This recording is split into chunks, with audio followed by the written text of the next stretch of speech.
D'abord, quelques mots sur l'Inde. Elle se situe à 7364 km de la France, au sud-ouest de la Chine, ce qui fait un 3h30 de décalage. Elle compte 1,3 milliard d'habitants, ce qui en fait le deuxième pays le plus peuplé au monde, et on y parle l'hindi et l'anglais. Nai, Namaste, Alvida, Dhanyavad, Mainek Birk Payao Saktai. Là, t'as la base pour t'en sortir. Et maintenant tu te dis, mais comment y aller? Alors pour y aller, c'est simple. Encore une fois, tu vas prendre l'avion à Charles de Gaulle, mais là, tu vas devoir choisir entre 3 destinations. New Delhi, dans le Rajasthan, Cochin, dans le sud, et Bombay, plus au milieu. Selon la date à laquelle tu vas partir et le lieu que tu choisiras, compte entre 3 et 500 € et entre 8h30 et 12 heures d'avion. Pour faire ton choix, ça va se décider en fonction de ce que tu voudras voir. Si tu préfères voir le Kerala, les backwaters, la gastronomie, la médecine ayurvédique et le yoga, tu vas choisir le sud de l'Inde. Dans ce cas-là, tu vas atterrir à Cochin. Si tu préfères les lieux plus touristiques, comme le Taj Mahal, les temples et les grosses villes, tu choisiras New Delhi. Alors j'ai mis en 3e position Bombay, parce que ça permet d'avoir un bon mix entre les deux. Tu vas arriver dans une très grosse ville, où sont faits des films Bollywood par exemple, et ensuite ça va te permettre de descendre et faire toute la côte sud de l'Inde. Maintenant que tu sais comment y aller, je vais te dire quand y aller.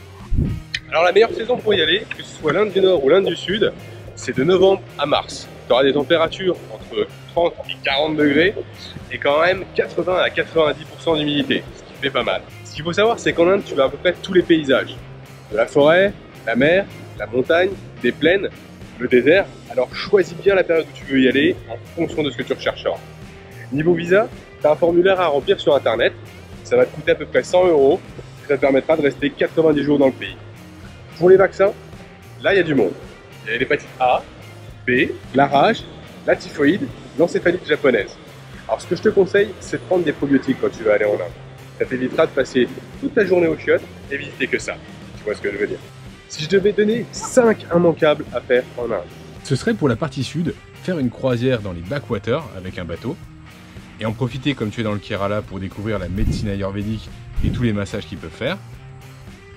Au niveau du Rajasthan, c'est voir l'immanquable Taj Mahal, la ville de pèlerinage de Varanasi traversée par le Gange, et la capitale du Rajasthan, Jaipur.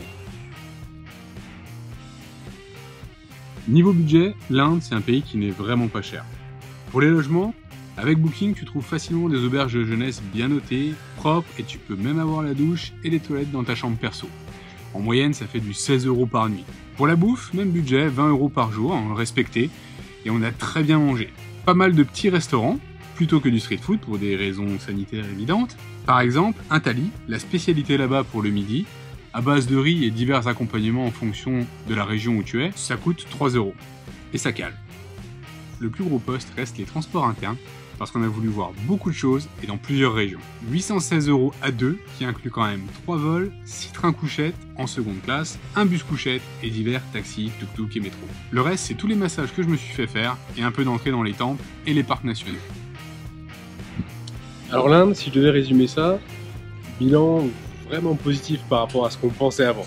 On était venu avec des a priori, sans vraiment savoir à quoi s'attendre, avec un peu de peur, mais finalement, ça vaut le coup. Donc je vais rester comme d'habitude objectif et donner 2 pour et 2 contre l'Inde. 2 contre, la pollution et la saleté. Dans certaines grosses villes, tu as des effluves, ça chatouille un petit peu trop les narines. Le deuxième contre, les klaxons. Ici, c'est vraiment un style de vie, un style de conduite. Tu klaxonnes H24 pour dire que tu vas doubler, pour dire que tu es derrière, pour dire que tu es à droite, pour dire que tu es devant, tout le temps. 2 pour, il y a la richesse du pays. Alors, je parle de richesse culturelle, de richesse d'ambiance, de richesse de lieux et la sympathie des gens. Les gens sont vraiment accueillants, sont prêts à aider, ça nous a vraiment surpris. J'espère t'avoir vraiment donné envie de visiter l'Inde, malgré les quelques a priori que tu dois sûrement avoir aussi. J'espère aussi avoir un peu brisé ces a priori et toutes ces choses que tu te disais sans vraiment le savoir. Alors maintenant, à toi de prendre ton billet.